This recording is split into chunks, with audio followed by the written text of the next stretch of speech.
Sobat Tekon TV.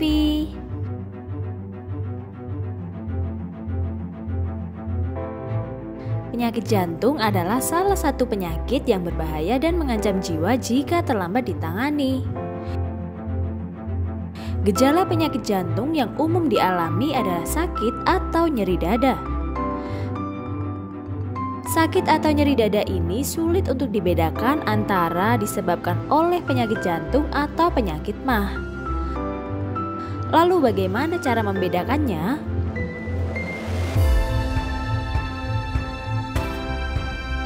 Berikut tips dari Dr. Ong Sie Hing untuk membedakan sakit dada yang disebabkan oleh penyakit jantung atau sakit MAH. Sebelum lanjut menonton, yuk tekan tombol subscribe channel Tekon TV biar kita tambah semangat buat bikin konten video yang menarik buat kamu. So untuk MAH means asam lambung, Ya, gastritis. dari MAH, ya. So biasanya kalau sakit itu dari jantung, kerana jantung, sakit itu datang bila pasien sedang olahraga atau datang bila pasien lebih aktif, seperti naik tangga atau rushing lari untuk dapat taksi atau bas, then rasa sakit dada, itu biasanya dari jantung. Kalau dari MAH atau dari asam lambung, biasanya sakit itu bila kita baring di katil, sebab graviti MAH, asam lambung itu atau asid dalam perut itu bisa datang ke tempat dada, dan juga lepas makan. Bila lepas makan, sometimes asam lambung itu bisa sakit dada. Sometimes memang susah untuk membedakan yang mana. So kalau untuk pasien yang lebih tua, kalau ada sakit dada, itu selalunya kita harus cek jantung, harus periksa jantung. Ya. Banyak pasien yang selalu kata ini masalah MAH, tapi sebenarnya dari jantung dan tiba-tiba satu hari serangan jantung. Ya.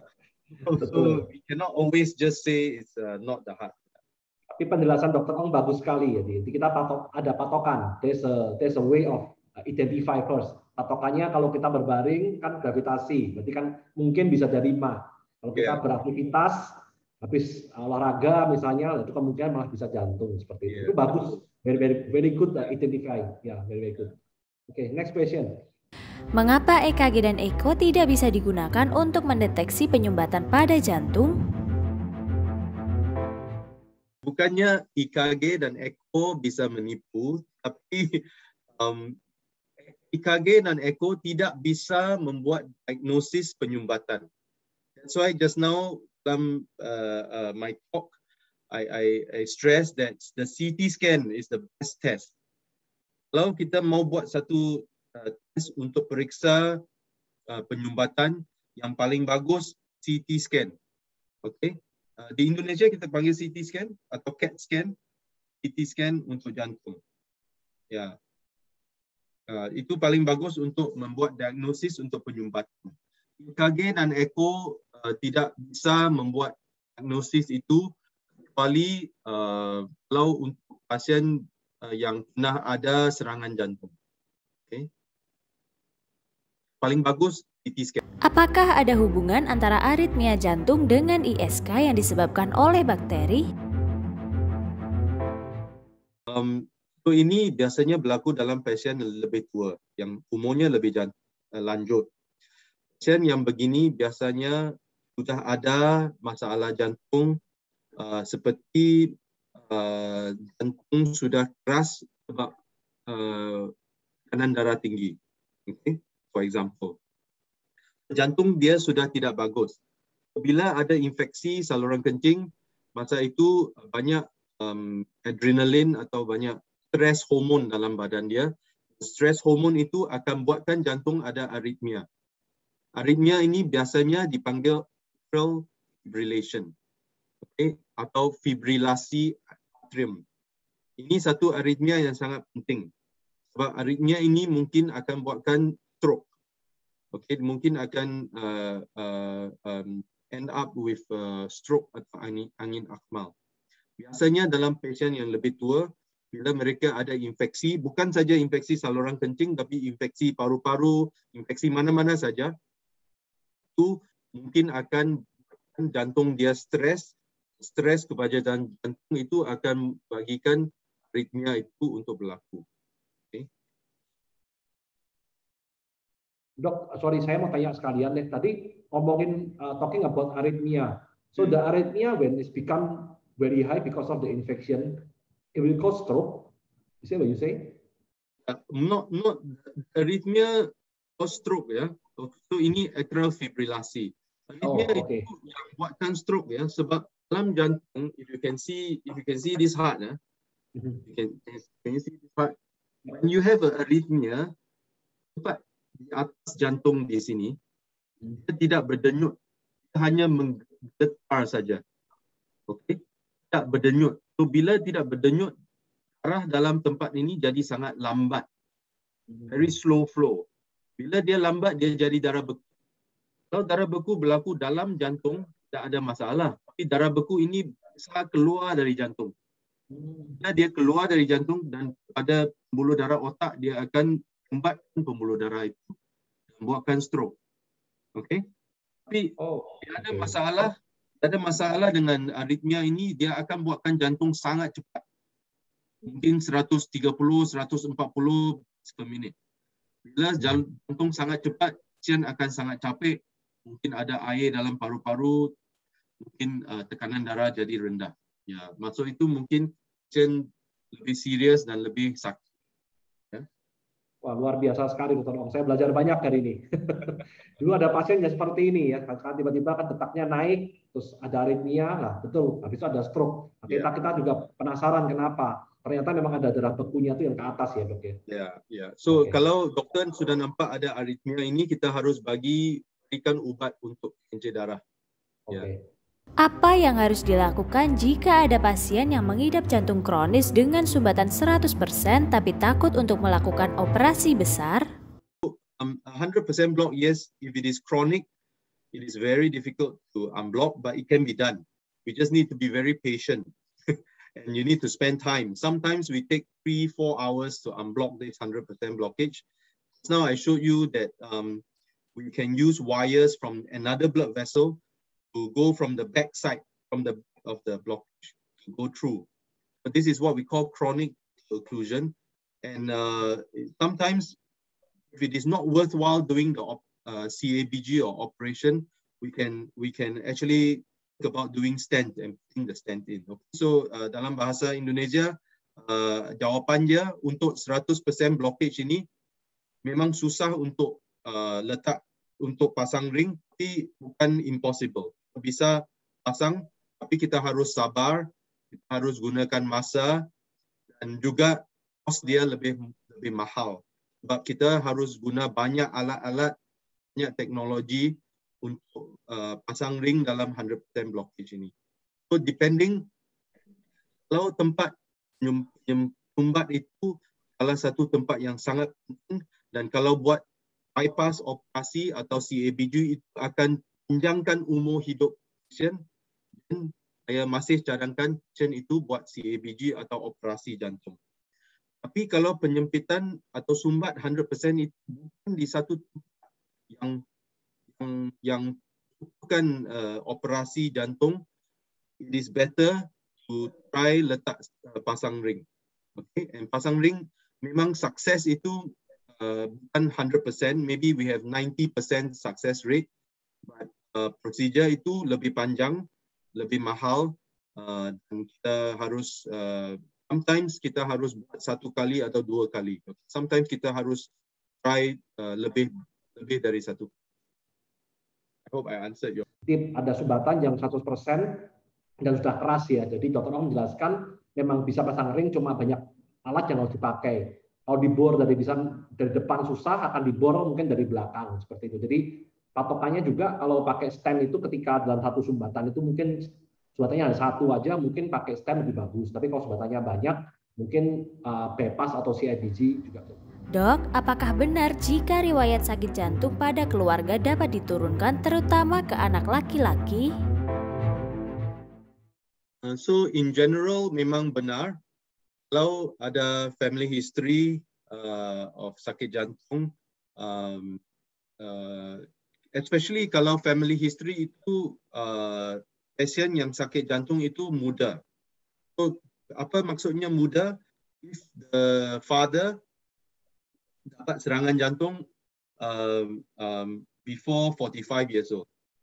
Okay, lebih muda dari 45 tahun kalau lelaki dalam atau pria dalam keluarga itu dapat serangan jantung, anak dia akan juga lebih tinggi risiko.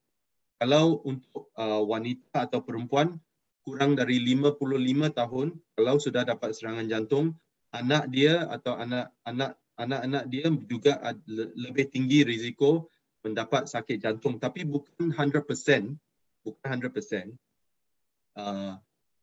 tapi memang risiko sangat tinggi. Saya pernah ada pasien, bapa dia umur 42 tahun dapat serangan jantung, anak besar dia 42 tahun juga serangan jantung, dan anak kedua dia juga 42 tahun, umur 42 kena serangan jantung. Semua, all of them the same age. Every time they hit a certain age, they get a heart attack. So it is true. And so if you have a father or mother with a heart attack when they are young, then you have to be very careful and you have to take care of yourself. And if you need medicine, just start medicine. Okay? Oke, bagus sekali nih. Pertanyaan selanjutnya. Dr. Ong, you still have time, right? Yeah. Okay, we continue. Manakah yang lebih efektif untuk mendiagnosa penyakit jantung, NICAS atau ECG? Problem with NICAS is it becomes too sensitive. So even very mild problems get picked up. Yeah, but certainly it is definitely more accurate than the ECG. And it can pick up more than one problem. It can pick up many problems. And not just heart problem, it can pick up other problems also. It can pick up problems with the hormones in the body. It can pick up problems with the kidney. It can pick up problems with the lungs. It's not just the heart. So is it like NICAS, is it compared to ECG, is it cheaper or same price or is it more expensive? A little bit more expensive, yeah. Okay. Like in Singapore dollars is $150 to $200. Oh, still okay. Ya, jadi ini ada teknologi baru Bapak Ibu sekalian namanya NICAS ya, yang tadi dijelaskan oleh Dr. Ong untuk mendeteksi sumbatan ya. Tapi memang tidak hanya untuk sumbatan, tetap bisa dipakai untuk hal-hal yang lain seperti itu. Nanti kalau mau tanya lebih lanjut bisa PM ke CS kami. Oke, next question. Apakah kamu pernah mendapati sebuah kejadian di mana ada orang tiba-tiba meninggal dunia saat sedang tidur? Kejadian ini memang bisa saja terjadi dan disebabkan oleh banyak faktor. Salah satu penyebabnya adalah terjadinya henti jantung. Mengapa henti jantung ini bisa terjadi saat seseorang tertidur? Apa pemicunya? Sebabnya untuk meninggal dalam tidur, tapi kalau sebab pembuluh darah sumbat itu, biasanya pasien tidak tahu dia ada pembuluh darah yang sumbat dan dia tidak minum ubat. Dan masa tidur, have you ever heard of this term called obstructive sleep apnea? Obstructive sleep apnea. Ya, masalah ini banyak orang yang ada, tapi kita tidak tahu. Masa kita tidur, lidah kita blokkan pernafasan kita dan oksigen dalam masa tidur itu rendah. Waktu oksigen rendah, dia streskan jantung. Dan kalau pasien ada pembuluh darah jantung yang sumbat, kadang-kadang bila tidak cukup oksigen waktu malam, waktu tidur, jantung itu lebih senang dapat serangan jantung. Ya. Itu saya rasa salah satu sebabnya mengapa waktu tidur ada masalah dengan ini. Yang nombor dua, waktu tidur itu lebih banyak darah mengalir ke dalam jantung. Sebab kita tidak ada graviti, ya. So lebih banyak darah masuk ke dalam jantung dan jantung lebih stres juga waktu kita baring. Tentang penyakit jantung tahu. So, saya rasa itu salah satu sebabnya. Untuk waktu duduk dan meninggal masa duduk, saya rasa bukan begitu. Jenis pemeriksaan apa yang paling akurat dan bisa menunjukkan semua gangguan jantung secara dini ya, Dok? Informasi itu kita panggil CT calcium score. CT calcium score itu tes yang sangat selamat, tidak ada risiko langsung dan kita dapat tahu sama ada mungkin ada pembuluh darah jantung yang sumbat atau tidak. Tapi kita tidak tahu berapa banyak sumbatan itu, kita hanya tahu ada atau tidak. Ya, so CT calcium score salah satu screening yang sangat bagus. Tapi kalau mau screen untuk katup jantung itu kita harus buat echocardiogram. Oke, pertanyaan selanjutnya. Tidak ada satu tes yang dapat diagnosis untuk segala-galanya. No such thing, unfortunately. Ya. Jadi kalau CT calcium score tadi ya, Dok, ya, Yes. yang paling murah dan cepat. Kalau yang untuk katup mungkin bisa echo gitu ya. Ya, bisa echo. Tapi untuk CT calcium score hanya untuk orang yang lebih tua. Kalau muda susah sebab mungkin tidak ada kalsium lagi. Ya, untuk umur kurang dari 45 mungkin tidak begitu tepat. Jadi mendingan langsung CT angio aja, Dok, ya. Ya, yang muda kalau takut sakit jantung perlu buat CT angio. Ya. Oke. Pertanyaan selanjutnya. Last question ya, Pak. Iya, last question aja. Udah Okay. overtime, very long. Ya, I'm sorry Dr. Ong ya, today very long Problem. today. Apa penyebab stent yang kembali tersumbat? Untuk 95 pasien, stent itu akan tahan seumur hidup. Okay? 5 dalam 100, maksudnya 5% of patients, stent itu mungkin akan sumbat lagi. Kalau stent sumbat lagi, ada banyak causes. Salah satu sebab teknik letak pasang stent itu tidak bagus on the first time. Okay? Maksudnya stent terlalu kecil atau stent tidak dipasang dengan betul, tidak buka dengan cukup. Nombor 2, terlalu banyak kalsium di belakang stent. Okay? Nombor 3, mungkin pasien itu sensitif atau reaktif kepada stent. Dan re-narrowing dalam stent itu sebab terlalu banyak scarring dalam stent, terlalu banyak parut dalam stent. Sebab bila kita letak stent dalam pembuluh darah jantung, badan kita akan buatkan satu lapis kulit di dalam stent.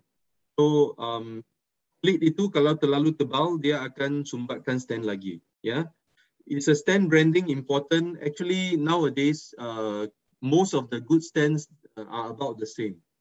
And which country makes the stent? Yeah, I think to be safe, we usually put the few stents. The top few I would say is from Boston Scientific, Abbott, and even some Japanese stents are very good. Yeah, most of the American stents are quite good. But I think overall, most of the modern stents now, the new generation stents, are quite similar. It's very difficult to tell which is better. But for me, I usually put either the Boston stent or the Abbott stent, which both is from America. Jadi brandnya juga penting ya, Dok ya. Brand, country maker-nya juga penting ya. Country make brand, kita ada lebih keyakinan. Ya, lebih keyakinan. Tapi yang paling penting cara kita pasang. Caranya ya.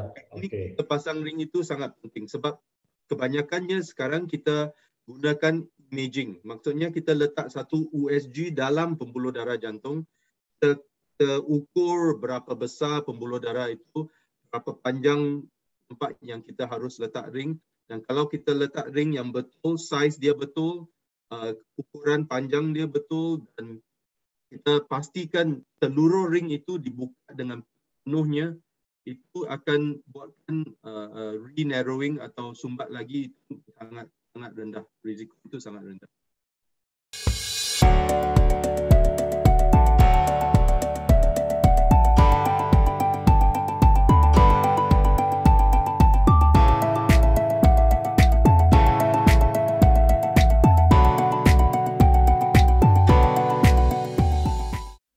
Setelah menonton video ini, jangan lupa subscribe channel Tekon TV.